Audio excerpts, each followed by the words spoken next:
Okay, do I need my hair makeup? Anything? That's it. Moustache. Oh, sorry, I didn't see you there.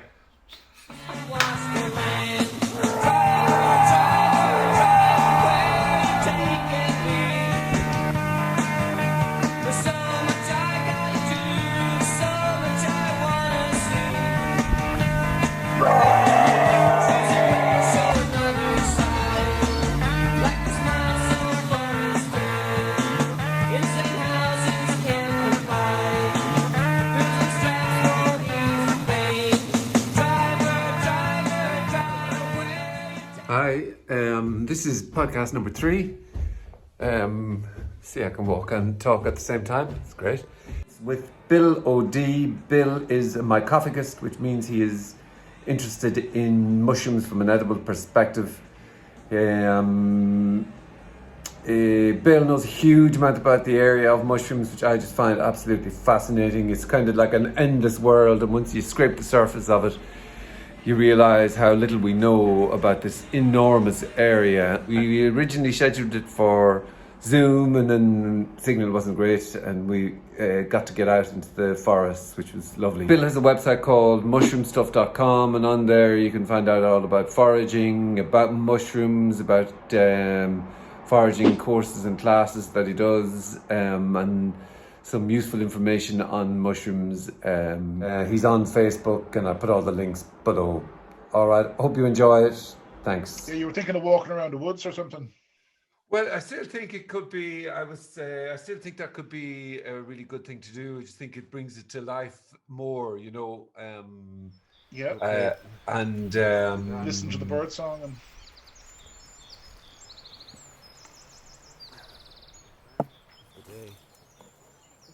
This is strong coffee. Do you fancy being assistant cameraman there? He's the man for the job, I'll tell you. If you could just Not go in much around I the can back do. of it. We've a whole crew here today. It's That's great, it. isn't it? We got a crew, we got our doggy, a truffle doggy. Would you take a truffle doggy? Whose name is Mouchier. Lovely. Wait, is it recording? It is recording, yeah. Now, an interesting point is that on the sunny side, these are coconutty. Yeah. On the shaded side, they taste of peas. Can I eat these now? Yeah. Yeah.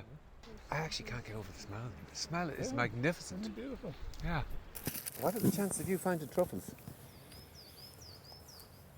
It's unlikely. Right. We normally direct them to where we suspect there are truffles, and then we work with them around that. Okay. But he has found for you. He has delivered.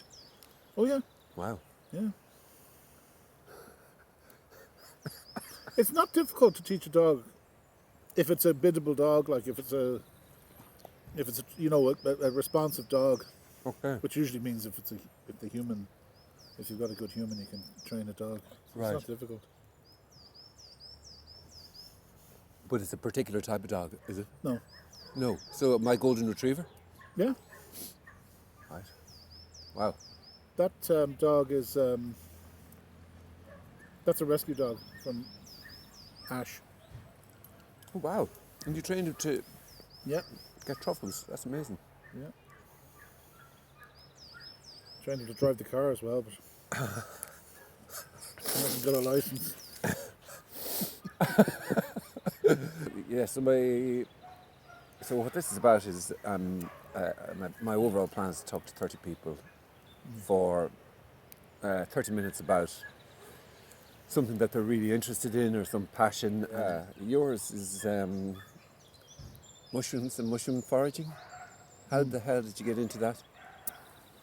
Just an interest in food, I suppose, and also an interest in nature. And I suppose as a kid, we would have first been brought out picking mushrooms, field mushrooms, Yeah. back in East Galway, when I was a young kid. And it was normal then. I don't know where you were brought up, but I was brought up in Galway City. Mullingar, Portish, Yeah. you know. And you would have seen in the season, you'd see people standing at the side of the road with what they called soldiers with mushrooms strung on them, Right. and people pull over in their cars and buy them. Wow. When we used to go out at the right season, we'd be looking for a field with sheep in it. Was the only thing they knew, Right. and there was only one mushroom they knew, which was the field mushroom, Yeah. and of course everything else was considered to be poisonous. So that was That's the kind of predominant with looking for mushrooms outside. It's beware of being poisoned. That's the kind of loud message that Yeah. I would have grown up with. yeah. Well, we're a fungophobic society, Right. as is the UK. But and it's funny because when I lived in the States for years, and that's where I kind of learned about other mushrooms from people. People bring me mushrooms, wild mushrooms, and they, they might be ethnically German or Scandinavian, or and they would have carried that with them from Europe. So they're culturally, in places like Michigan, the Midwest, and that, and a lot of the states, people would have a tradition of collecting mushrooms too in season. Yeah. And to set the record straight then, what's the story? How many mushrooms can actually kill you? Are they that significant? Do you have to be that cautious? Obviously not. Yeah. Well, you do, because like there's maybe 10 mushrooms that are, fatally toxic. Right. Um, Out some of how many? Some of them can be Unknown. common. They reckon there could be. I mean, you hear figures between 5,000 and 7,000 mushroom-producing fungi in this country, in say Ireland, and I mean that's numbers based on the UK. We'd be more or less the same. So yeah, there's that many that are seriously poisonous. I mean, of that total, there may be more, but the ones that you're likely to encounter, there's probably, you only need to know a few of the really toxic ones. And I mean, the kind of the hack with mushrooms is to learn, a few of the good eaters, and as importantly, learn the most poisonous ones. Right. Like already in the space of 10 minutes, you showed me 5 or 6 different things that I could eat that I kind of just would have dismissed before. Yeah. I mean, it's pretty mad, really. It's mad, isn't it, that you didn't know that? Yeah, I wouldn't have a And clue. I didn't know. I mean, I learned it too in my adult years. Yeah. But when it's so around us, like my mate Niall would kind of say, he feels everything you need is really probably growing around you, Yeah. presenting itself, and Yeah. you're just walking away from it every time. Well, that's it. Like, the answer to all our needs and our nutrition needs are around us. Yeah. When we look at vitamin D and getting vitamin D from mushrooms, and because we have a lack of vitamin D due to the low sunlight levels, but yet we have lots of mushrooms growing at certain times of year. You grew up with that, but I mean, the vast majority of people didn't take it further, but obviously something more, you obviously got pulled in by it. It never went Yeah. away as you grew up, as you grew older. It always just obviously was there in the background as an interest. Yeah. Yeah, I suppose to a certain extent I was, because we were ignorant of it. I mean, I would know all the birds and the trees and things like that. I would have been, very interested in nature as a very young kid. And then I think the lack of knowledge on mushrooms perhaps, made it a kind of something that I was compelled by a bit. Right. And then the taste of them, and about learning later in life that there are the good eaters out there. And then once you start scratching the surface, I mean, you've done a bit of scratching on the surface Yes. with fungi. It becomes fascinating. Because mind blowing. Yeah. Absolutely mind blowing, because everything from medicine to food to fermentation to antibiotics and things like that. Fungi is fascinating. We've only started to explore it really because, I mean, they reckon there could be 1.5 million, I think, different types of fungi in the world, and we can only name about 120,000 of them. Right. And so they're discovering new fungi all the time, and they're discovering new uses and new extracts and that we can get from fungi that are very useful to man. So I know a lot of great foragers, and they develop the most amazing tastes. And when we get together and we cook together, you'd want to see the kind of food that we're eating. You couldn't believe it, and the flavors and tastes from wild food. Yeah. I mean, it's way beyond any experience you get in a Michelin star restaurant, a 3 Michelin star restaurant, even. It's just really tasty food and nutritious. And what happens is when you're eating a greater range of flavors and tastes, including some of them challenging, your body adjusts, and then it you're more inclined to crave those kind of flavors as opposed to the very bland sweet flavors that we get. Salty or sweet. Salt or Yeah, I sweet. mean, So the fungi don't photosynthesize, Yeah. but they work in symbiotic relationships with plants that do, and they exchange nutrients with them. Yeah. Some fungi, mycorrhizal fungi, and they're essential to the plant. We look at the forest here. All these trees have mycorrhizal relationships with fungi. Micro, say that again. Mycorrhizal, Right. and that's at the root level. So the fungi have similar to roots, the mycorrhizal roots network, and they actually attach to the roots of the trees, and they exchange nutrients. And there's a whole complex interaction going on at that level between the different levels of fungi. So some fungi are specific to certain trees, but then there are some fungi that don't have a specific relationship with trees, but they have relationships with each other. So in a woodland, they can be a kind of a broker bringing nutrients from a fungi from that tree to a fungi from this tree. Yeah. And you've got all of this going on. And trees are actually, nutrients can be exchanged between trees through this fungal network. So this is what's going on around us here. Did I see? Yeah, that it's almost like internet-esque, under the ground. What is The Wood Wide Web. Yeah. What's the name of that network under the ground? There's a Mycelium network. Mycelium network. They Yeah, use but the Wood Wide Web is the one they've been but the using. Wood Wide Web is much better. Yeah. So then, but that trees talking to each other almost. Is there? Yes. Yeah. Yeah. Trees can support each other. So that they in tough times, the bigger trees can provide nutrients and moisture to the smaller trees that are under greater threat. Okay. Yeah. And that's all done through the fungal networks. Yeah. I mean, it's hard to believe, when you start finding that out bit by bit, and it's like, eureka moments. You're thinking, my God, that's incredible. Like, but when you throw it all at someone, they're kind of thinking, oh, that's too far fetched. Well, interestingly, I think Charles, in our documentary, Charles said something like, he said, if somebody came to me and said that there was an alien species and it was the mushroom, I'd go, okay. From what I looked into it, you could almost say that the mushroom is the underbelly of everything. You could almost say that. Oh, no, you could. It is involved in everything. Yeah. And not only is fungi involved in the roots of all those trees and all over the bark and all over in the wood, but it's actually in the cells and the leaves. There's fungi between the cells and the leaves that are specific to that. And it's the same with us. We're full of fungi. We have fungi on our skin. We have it in our microbiome, and in all our microbiomes, in our lungs, in our gut, everywhere. I mean, it's kind of, this is way off topic, but still, when you think about Ireland and you think about things that we have been made afraid of, whether it's from the church years ago or, told that mushrooms are all evil, and yet when you open up the bonnet of the world of mushrooms, it is a universe in and of itself.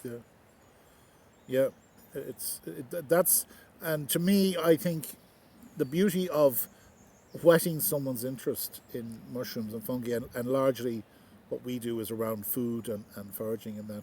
So that kind of opens up an area. But it's amazing how many people have brought it further and have begin to, and they then realise, I mean, it actually opens up what the world is about to you because it's so complex. Yeah. It's just inspiring when you start to see it. You realise, and it makes you realise that we're just a part of a very complex system. You could put them in anything you put herbs in, But Right. like a nettle soup is wonderful. Yeah. It's so nutritious. You find when you eat a nettle soup, you find that you feel the boost in your body. We're just a part of it, and of course we think we own it. We control it. It's ours to do what we want with, and. We think we are, somehow there's this sense we think we're apart from this. Oh, yes, yeah. we were obviously born from this. Yes. Yeah. Yeah, that's right, yeah. Yeah. Unbelievable, isn't it? Yeah, we think we are the masters of this Yeah. universe. And it's funny, like, this and that world of mushrooms, it's still, you keep digging and it seems to almost become bigger. Yes, absolutely. Yeah. The more you know, the more you realise you don't know. Yeah, and like you have these scenarios where people want to go everywhere and anywhere, Elon Musk wanting to go to Mars, and yet they really have no clue. They're to be honest about what this is, just no clue, and yet they want to travel somewhere else to get a handle on it. Yeah. Yeah.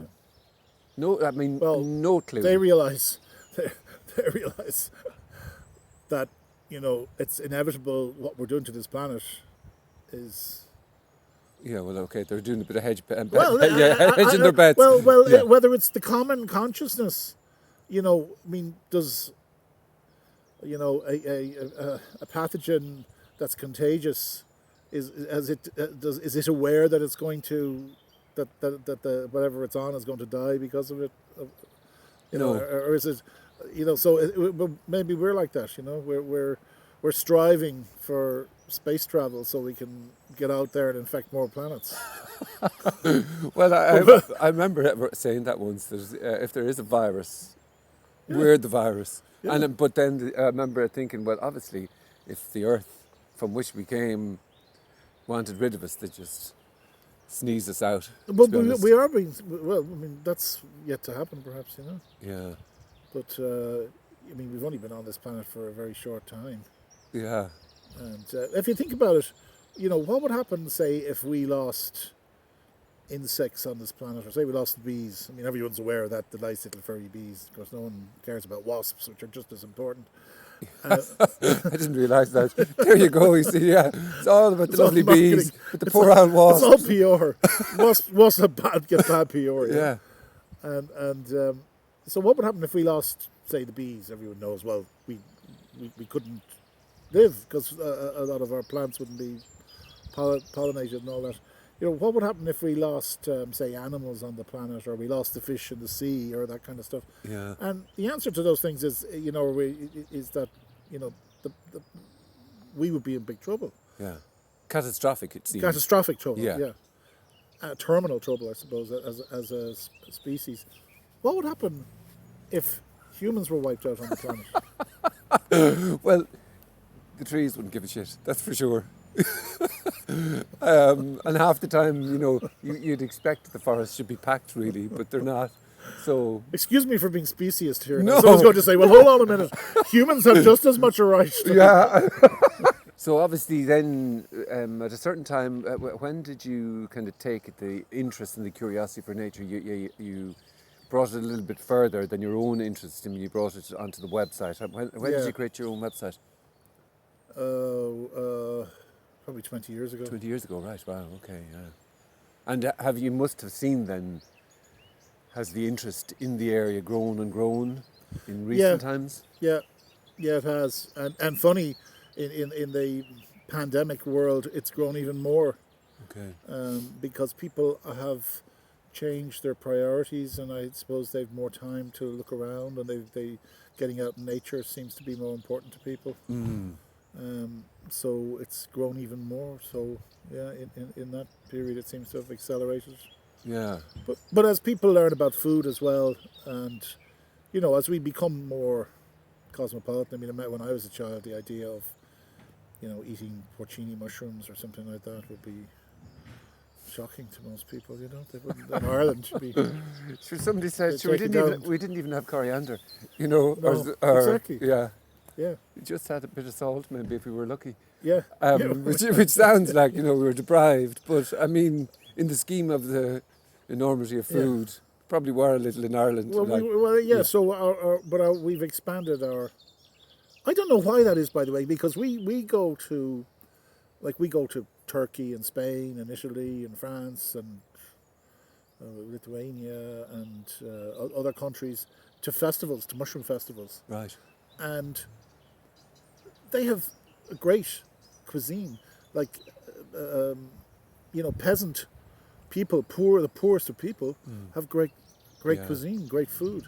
Yeah. And they can have, they even have foods that they can identify. I know in Turkey you could say, well, that's Syrian, that dish is Syrian, and this is, you have all of this blending of cultures and great food cultures amongst the poorest people. Yeah. You want to see the morel season in Turkey. You're in the little villages in the mountain, and they're cooking morels at the side of the road with the flatbreads and the little stalls. Wow. And So that's a real link to the land, then, isn't it? I mean, everything is served to us here. Yeah. You just go and pick it off the shelf. Yeah. Yeah.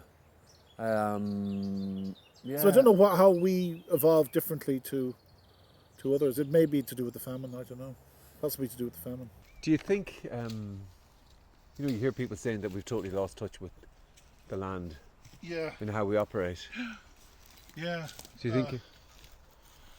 I mean, when you see, at least as kids, we spent our time outdoors and in fields and in bushes, and like our parents were telling us to get out of the house, and now we have a situation where kids are spending all their time in the house, and there's a kind of a fear of them being outdoors or in the wild. And I think without that connection with nature, I mean, I think it's essential to us. It's fundamental to us, to our health and our mental health, that we have that connection with nature and that we understand the context of our lives. Yeah. We're only a small part of the overall system, of nature. Yeah. Yeah. So talk to me a little bit about then. You bring people out into nature to go hunting. Yeah. So we bring people out and we give them. I usually give them a talk about fungi and the interesting things about fungi, and including identification of good eaters and identification of poisonous mushrooms. And then we'll forage and bring back mushrooms and identify them and cook them up and eat them and Okay, nothing wrong with that. have lunch. And we do some full day ones where we've a full served lunch, and we do some kind of half day ones where we would just do a kind of fry up some mushrooms and out in the wild and do a cup of good mushroom soup. Can somebody go out on their own and go foraging? Yeah, just be careful. Just don't eat anything that you're not sure is safe to eat. Okay. The common experience, and I've been through it, is where you go out, you've got your book, you do everything thoroughly, you've found the mushrooms, you're pretty sure you know what they are. You bring them home, you clean them, you get the pan on, and you're thinking, there's this one on the bottom that says could be, which is highly toxic. And you end up throwing your mushrooms in the bin and having something else for dinner. And on your website, do you have any kind of starter things about how you would we help people as well. So you can tweet us or you can share photographs with us on Facebook. Right. So we're mushroom stuff everywhere. It's mushroom stuff, mushroomstuff.com, mushroom stuff on Facebook, and at mushroom stuff, and we would give you an indication as to what it likely is. Right. It's impossible for us to be certain on the basis of a photograph. Yes, I mean, we can't be fairly certain, but but we will point you at what it likely is. Yeah. Okay. And then you just look up the details and confirm it for yourself. When is the season to go foraging? The best season? Autumn. Late summer, autumn. Yeah. Okay. So this we do most of our stuff is October, probably into November, and maybe starting in September. Most of our stuff. Okay, so it's a limited amount of time, really. Then. Yeah. Okay. Yeah. And so around now, What's the crack? So around now, so what day is today? Today is... Everyone knows what day today is. St. George's Day, of So course. today is St. George's Day! I mean, And how of would you course- not know that? And of course, that's what the highlight of the mushroom spring season, which is the St. George's mushroom. Right. So there is actually there is a St. George's mushroom out Yes. in this forest now. Well, the St. Coincidentally- George's mushrooms grow typically in grasslands, Okay. and they are a very nice eater, Right. a lovely eater. Okay.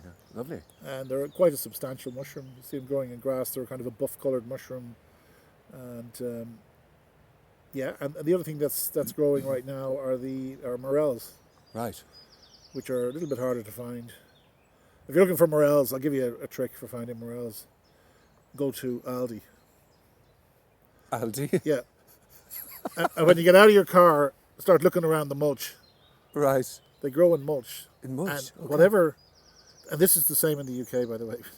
Whatever mulch Aldi are using, I think they use one of these European-wide contractors for doing their landscaping. But Aldi car parks, it sounds ridiculous. It's amazing how many morels are found in Aldi car parks, including my local Aldi.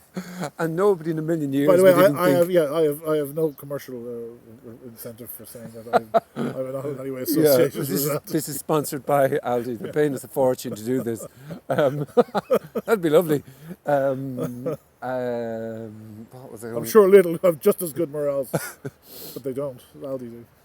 You sell a few. You got into somehow selling. Is that right? When you got into selling lion's mane, is that right? Yeah, so we provide supplements. We came from a situation where people would ask us to find turkey tails, and we were providing turkey tails to people.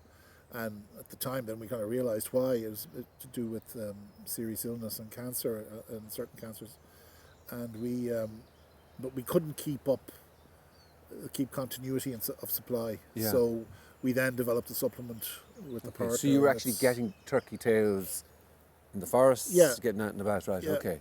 Yeah. Now we have them grown. They're organic, grown in controlled environments, micronized so they're bioavailable, and Okay. encapsulated so you can buy. You know, we that's how we supply Okay. them now. And we also do lion's mane, similar. A friend of ours had a stroke, and she wanted lion's mane, but we now do the same with lion's mane. So we also supply lion's mane. And as a matter of interest, did you notice anything with the lion's mane? Yes, yeah. Now, certainly what's coming back from the people that we know who are taking lion's mane is very strong. Yeah. Now, it's anecdotal. We're not medical people, and we're not.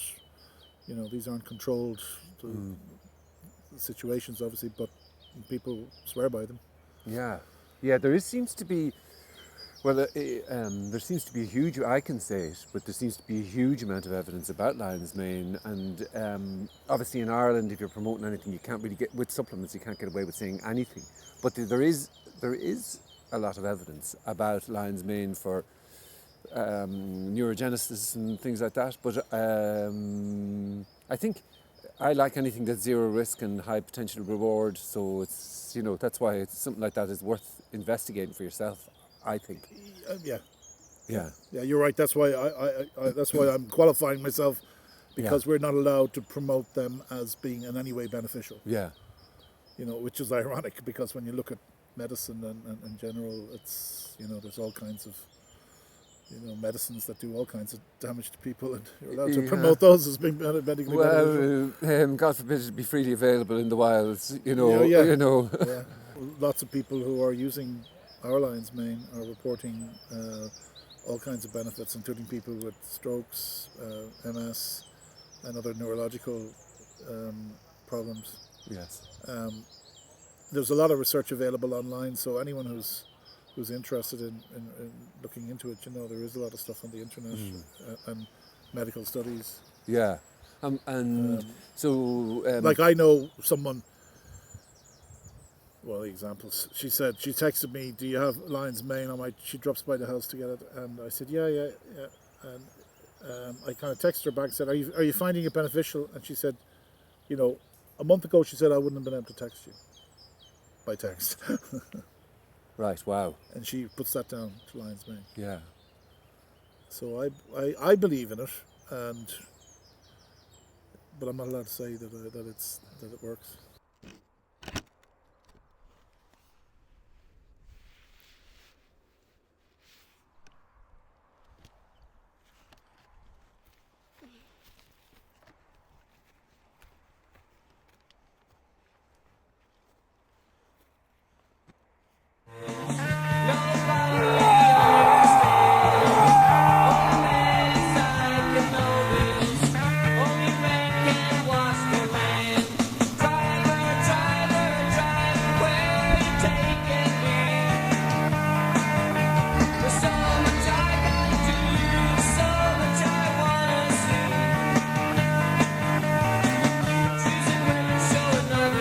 Goodbye, Frankie.